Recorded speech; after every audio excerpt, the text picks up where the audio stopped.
The Pacific Games used Chinese-built venues, and the British media was very angry.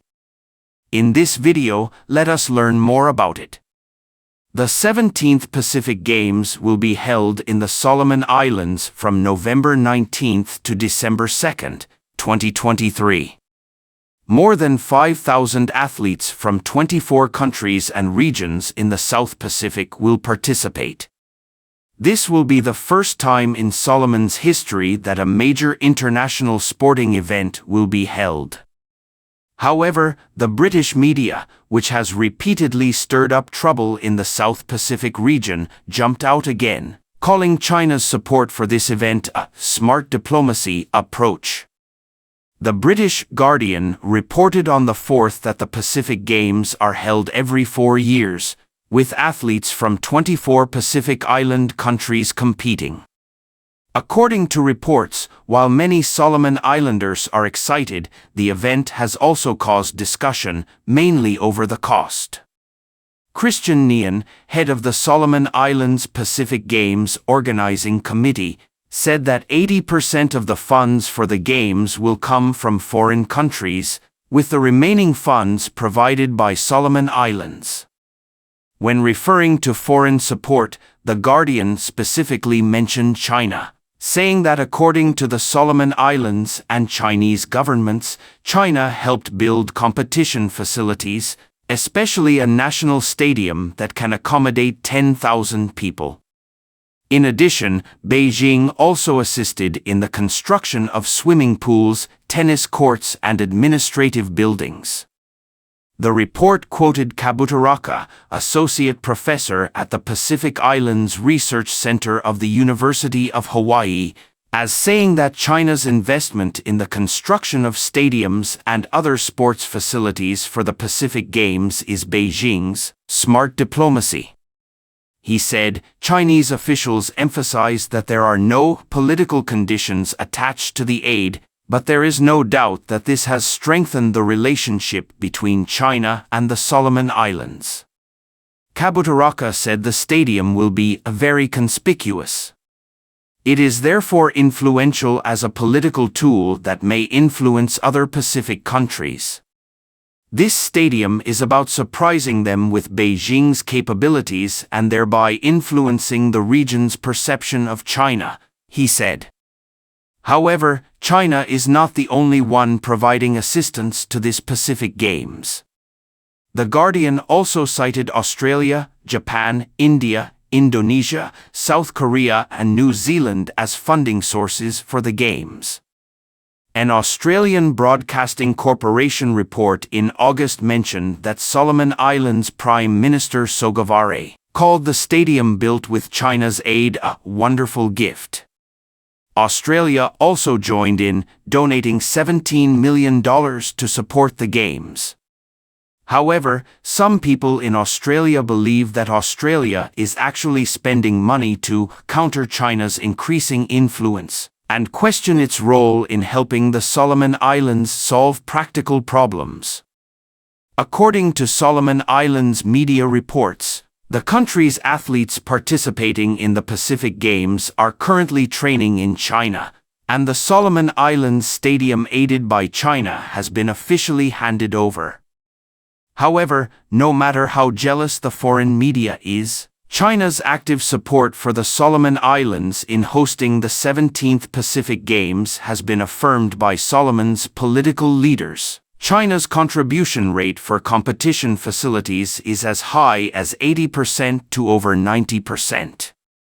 Solomon Islands Foreign Minister Jeremiah Manele told a reporter from People's Daily Online and expressed special thanks to China for its support. In addition to the Pacific Games main stadium, which has been highly praised by the Solomon Islands government and people, China has also built other facilities. These include dormitories for the competition athletes, which will become Solomon Islands National University student accommodation after the competition. An office building dedicated to the Solomon Islands Sports Federation gives the organization a home for the first time. There are also road upgrades and the upgrade of the international airport terminal. In Manelay's words, these facilities leave a valuable legacy for our people, especially our youth. Solomon Islands Prime Minister Menasai Sogavare said, "If the right decision is not made in 2019, we may not be able to host the 2023 Pacific Games." This decision is to establish diplomatic relations with China.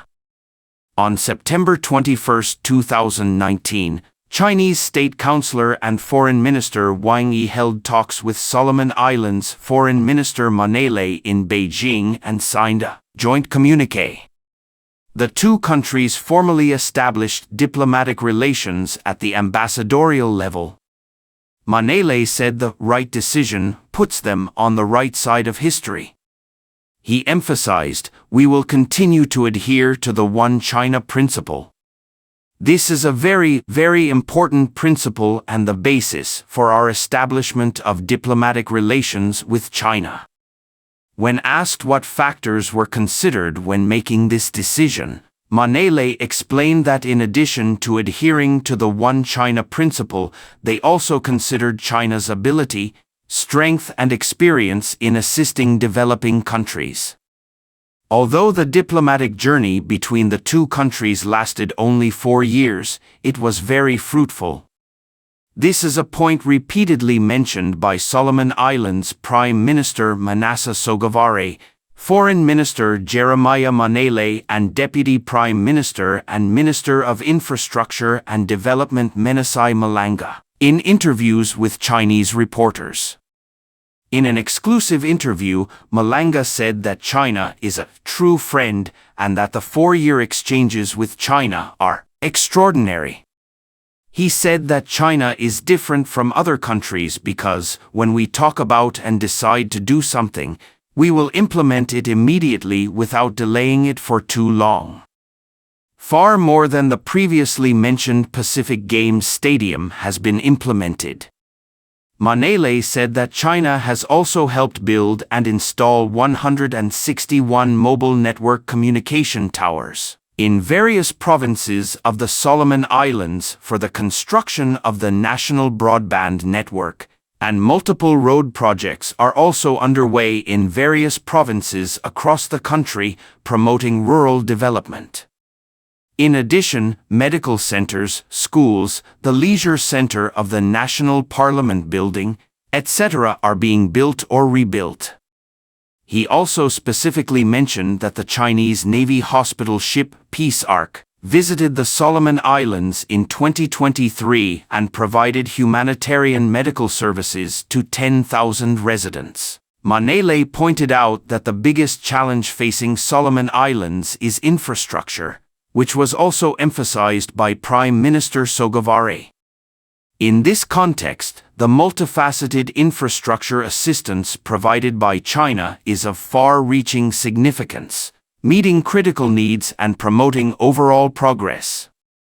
In addition to infrastructure projects, exchanges between China and Solomon Islands have continued to deepen in areas such as politics and people-to-people exchanges. First, there are frequent high-level exchanges. In just 4 years, Solomon Islands Prime Minister Sogavare visited China twice, further deepening the understanding and cooperation between the two countries. Secondly, 80 Solomon Islands athletes went to China to receive training in preparation for the Pacific Games. In addition, dozens of Solomon Islands students are currently receiving education in China, contributing to cultural and educational exchanges. The Sister Provinces and Cities program between the two countries will continue to be consolidated, promoting exchanges at the local level between the two countries and promoting mutual learning and cooperation. In terms of trade, some Solomon Islands products exported to China already enjoy tax-free policies.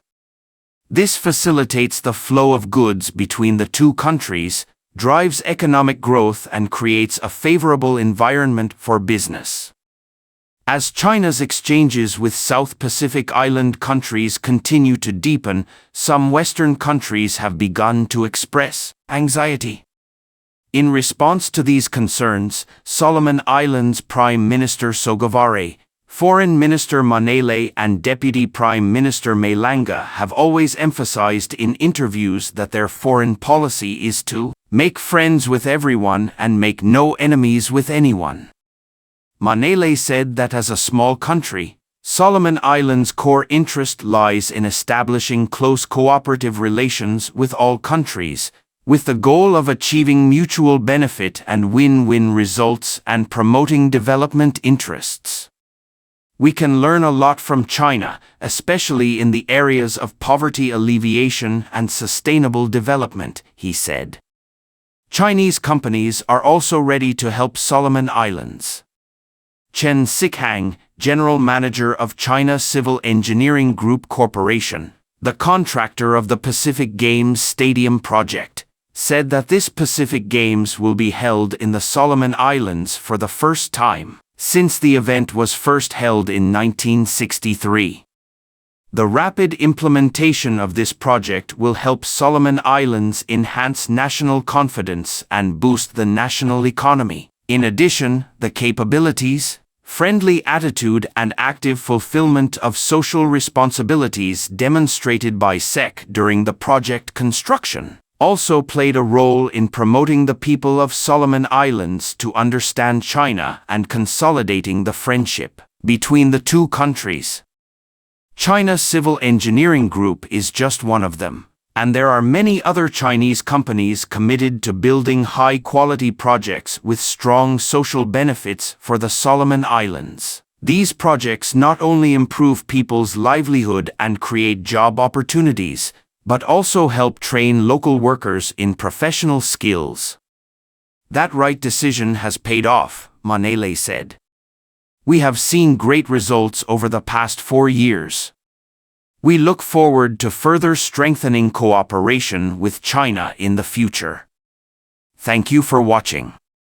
If you enjoyed this video, don't forget to like, comment, and subscribe to our channel for more great content. See you next time.